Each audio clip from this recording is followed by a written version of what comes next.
industry to control different electro-pneumatical devices and components by program instruction. Okay? So, yung PLC parts,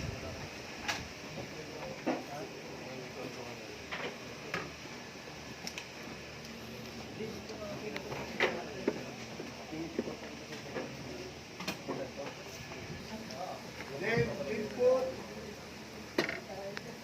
and output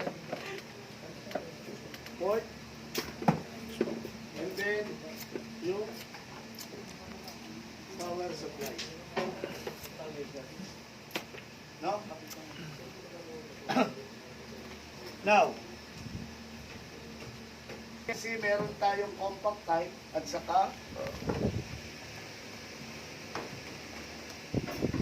modular type.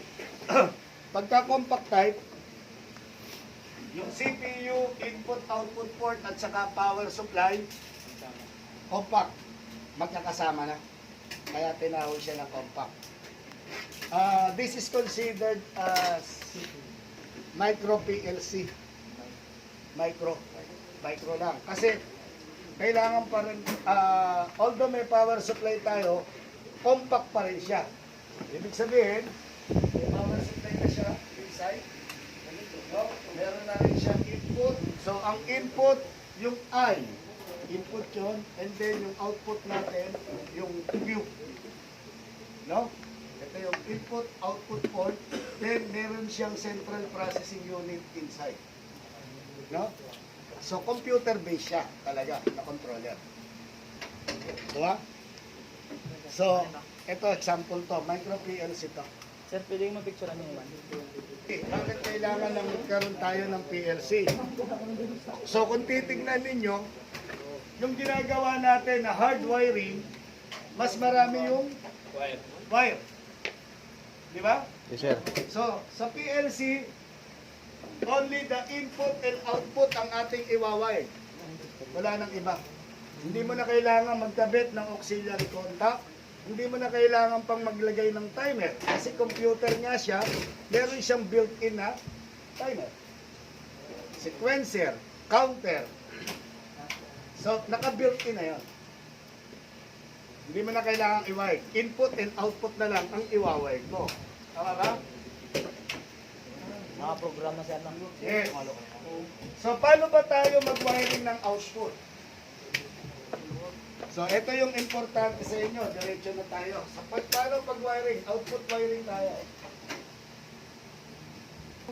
Pagka output, that is, ang address niyan ay laging Q. No? So, pwedeng, pag nag-address yan, Q0.0.00 or Q0, Q1, Q2, and so on and so forth. Or pwede rin yan na, ito, Q0.0.01. Yun yung mga addressing niya.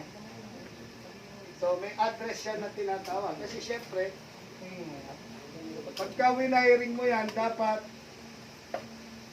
yung output port ay eksakto doon sa pinag-installan mo at eksakto rin doon sa address na gagamitin mo during program. Binabit mo sa Q0.0.00.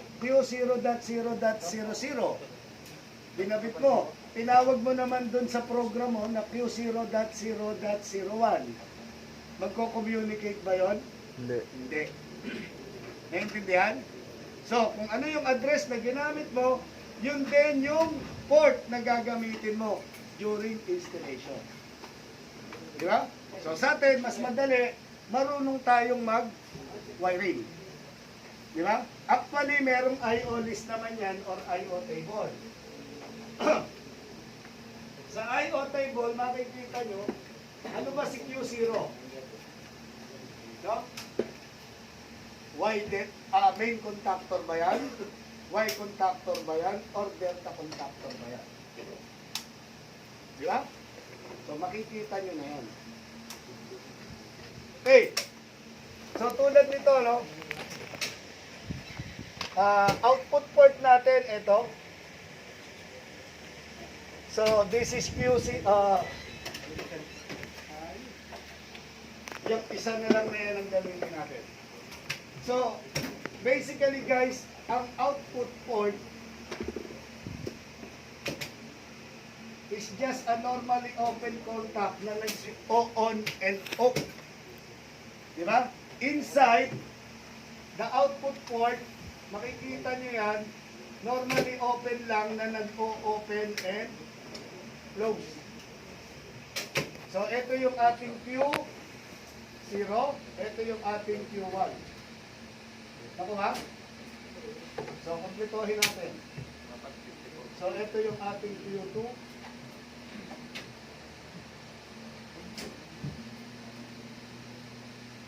Ito yung ating Q3. Ilan yung terminal ng output port natin? Tignan nyo dyan. Apat lang, di ba? Meron lang tayong apat na output port. Nakuha na?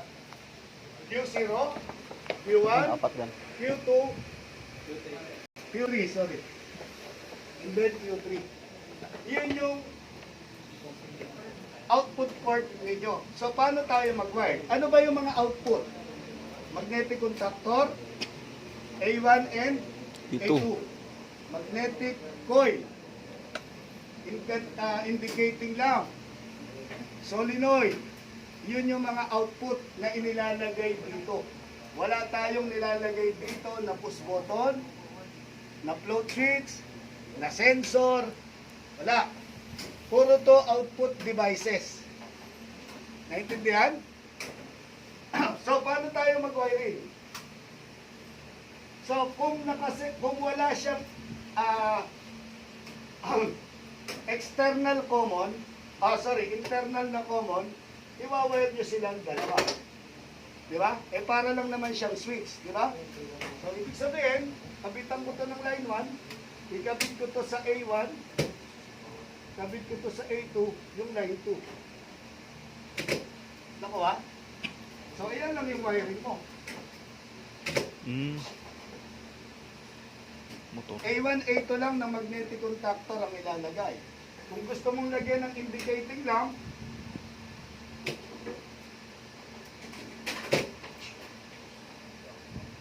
pwede mong stop indicator. Output din yun. So nakita nyo ang wiring nyo, yun na lang, pinaparallel nyo na lang yung ating mga coil. Tama? So ganyan lang ang wiring natin ng ating output. Kaya nga mas kukunti yung wire na ginagamit natin pagka PLC ang ginamit mo na pang-control. Okay? Now, so ganun din, kung marami kang output, let's say,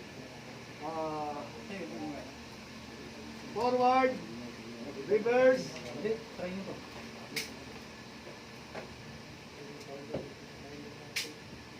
ito yung Y, let's say delta.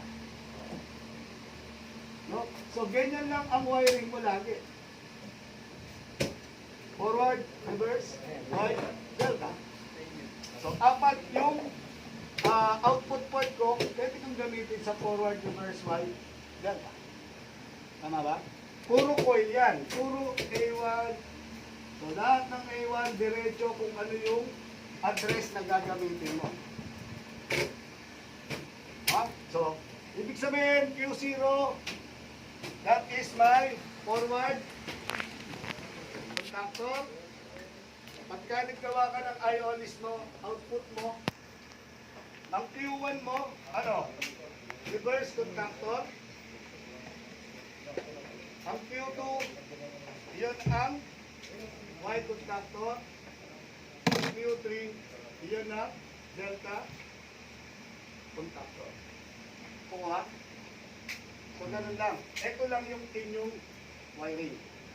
Para sa pag maglalagay ito ng indicator. Wala na. CPU na yan? PLC. PLC. PLC, Programmable Logic Controller.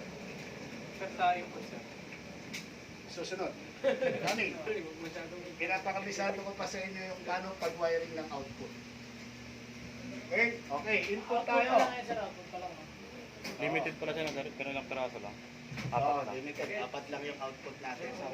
Pero meron sir mas masigit Pero na mas dyan. marami. Depende. No? Now, hindi lahat ng output port ay nakalabas. Lahat ito. Meron kayong may encounter na output port na ganito. Ito yung terminal nakalagay common. Ito Q1. Ito Q2. Ito Q3. Ito ay Q4. 1, 2, 3, 4. So, paano natin iwawiring ito? Yung common mo, lagay mo na ng line 1. And then, yung Q mo, ito yung ilalagay mo kay forward, A1, then line 2. Reverse. Ito yung ating Y. Ito yung ating delta. So, ganun lang yung wiring. Ito, kasi wala siyang internal common, no? Kaya, naglagay tayo ng common. Actually, yung common na yan, inside, nakaganon lang yan.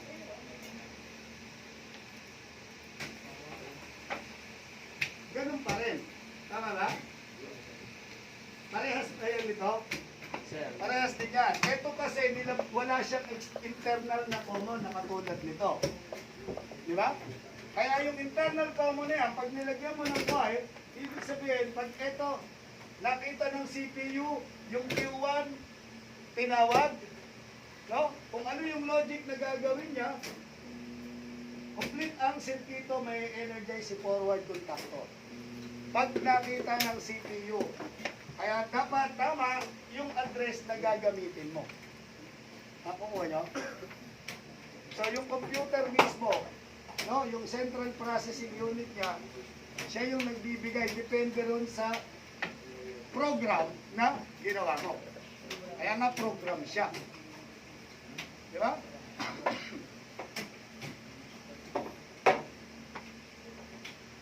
Nakukuha ba? So ganyan ha. Kasi baka masanay kayo, yung trabaho namin dun, naka-external makaka-encounter kayo nito. Na marami ring common. Ha? Kasi meron niya na pang 24 volts, meron din na pang 230 volts na output. Naintindihan? So meron mga ganun na output terminal. Pero yung gagamitin nyo, ito siya. Ha? So pag nag-wiring ng output, ganito yung diagram na gagawin dapat. Ganito ang wiring. Intindihan? Para walang sumasabot. Okay. So input wiring.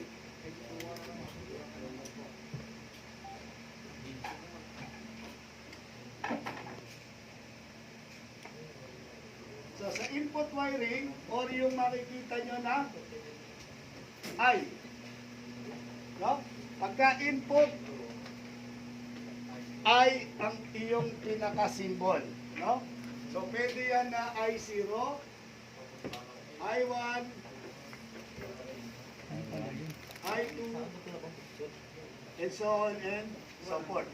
Pwede rin na ang address ay I0.0.01 or I0.0.02. Depende sa addressing. Di ba? Pero I1 is enough in some programmable logic controller. Depende sa brand ang inyong addressing.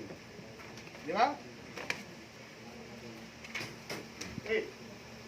So, paano tayo mag-wiring yan? Ano nakikita nyo sa input natin? Positive, negative, Yung positive and negative, guys, this is your power supply. Diretso na yan sa power supply. Pero ang input wiring nyo dyan, yung common, I0, I1, I2, I3, and I5. I4, and I5. Hanggang I5 lang naman, di ba? So, ibig sabihin, ilang input meron siya? 1, 2, 3, 4, 5, 6, 6. Ano ba yung mga input devices natin? Okay? So, pwede yan na float switch, limit switch, pressure switch, temperature switch, sensor switch, limit switch, or push button. So, yun yung mga input devices na ikinakabit natin dito. Naintindihan? So, tatandaan, common, I0,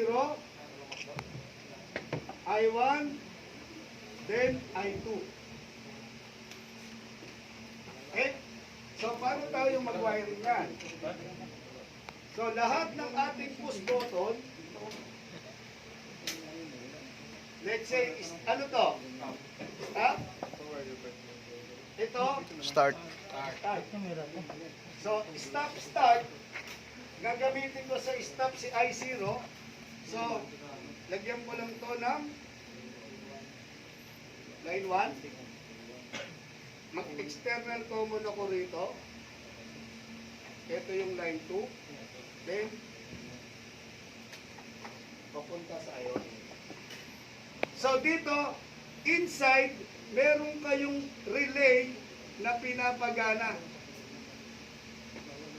Internally, meron siyang internal relay na pagka na-energize, nagkaroon ng signal dito sa input, yung relay na to ay may-energize or madidi-energize. Internal to, ha? Na meron siyang internal relay inside. Yun yung kinokontrol ng input devices nyo. Tama ba? Dito, since output to, switch lang ang inyong, meron kayong internal na switch inside. Dito, meron kayong internal na relay na kinokontrol nitong inyong mga input devices. Ha? So, ganito lang yung wiring natin. Nakuha? Iko-common nyo lang naman lahat. Ngayon, pwede rin dito, sa atin, ang gagamitin natin, positive and negative. Ha? So, ibig sabihin guys, pag bumato ka rito ng power supply na positive and negative, pag nilagyan mo yan ng positive and negative galing sa power supply, ibato mo na yung positive sa common. Tama ba? Batuhan nyo na yung positive ng common. Para yung negative na lang, ang yung isang paa nila, ang lalagyan nyo ng negative. Ako ko ha? So, simplihan natin. So, let's say gawa tayo ng start-stop operator.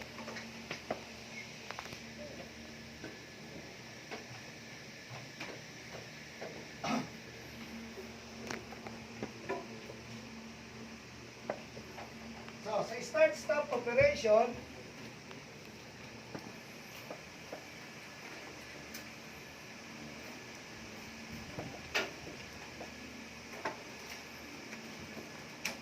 sa hard wiring niyan, ito lang siya. Tama ba? Then, meron tayong contactor, OM, so line 1 and line 2. Okay? Now, language of PLC na pwede. Yung most common na language na ginagamit sa PLC na pang-program is ladder. Di ba? Or ladder program. Yun yung most common. So, ilipat natin to sa ladder. Normally close, normally open. Tapos, ano siya? Ilagay lang normally open. Then, ito yung ating output. So, ito yung rang natin. Rang na 0, 0. Susunod na rang. Ito yung rang 0, 1. Rang, yung baitang. Diba? Ng ladder. Ladder kasi siya. Dito, hindi nyo na makikita yung ating tawag rito. Yung ating naka-vertical line na supply. Kasi automatic na yun. Ha? Okay. So, let's say, addressan natin I0, I1, I2,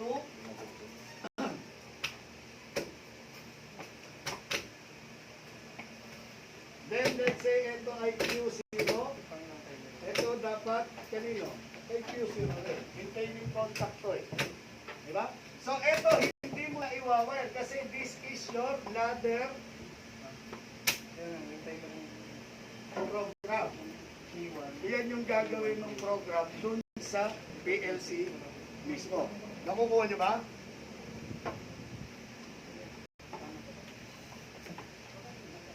Okay. So, open natin, open to. Okay. So, sa start-stop, paano ang input wiring natin? Ano ba ang input natin? I0, anda, this is your start, push button, I1 ang ating stop, push button. Then yung I2 mo, yun yung ating normally close na overload. Nakuha?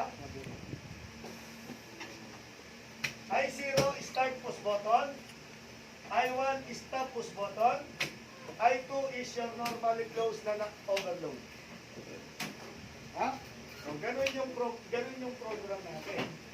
So, sa input to. Sa output, yung Q0, this is your M1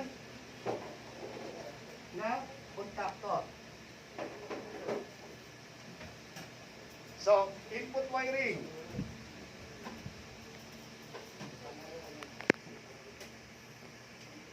Common, I0, I1, I2. So, common, and then yung I0, kakabitan ko ng push button na normally open. Tama? Yung I1 ko, kakabitan ko ng push button na normally close. Then, yung overload relay contact ko na ON. So, ito yung aking negative. Ito yung aking positive. So, ganito yung input wiring ko. Gamit dito. Paano yung aking output wiring? So, isa lang naman yung aking output.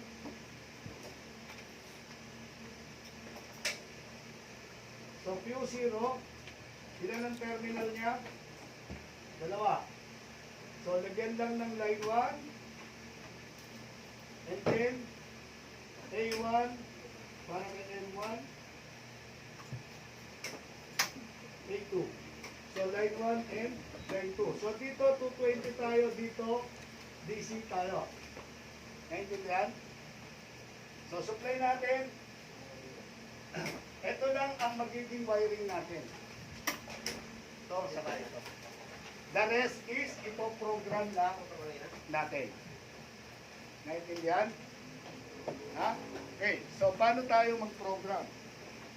Kapitan nyo na ng supply yung positive and negative. Lagay nyo sa panel yun. Lahat. Okay. Sige, lagay nyo na lang Tatlang yan eh, tatlo. Kasi sira yung isa. May makikita kayong isa na defective. Sobrang bago pa yun. Tignan nyo ha, baka yung nabigay ko sa inyo, yung may defective. Sir, Unahin natin to. Okay na ba? ito nga, hindi ko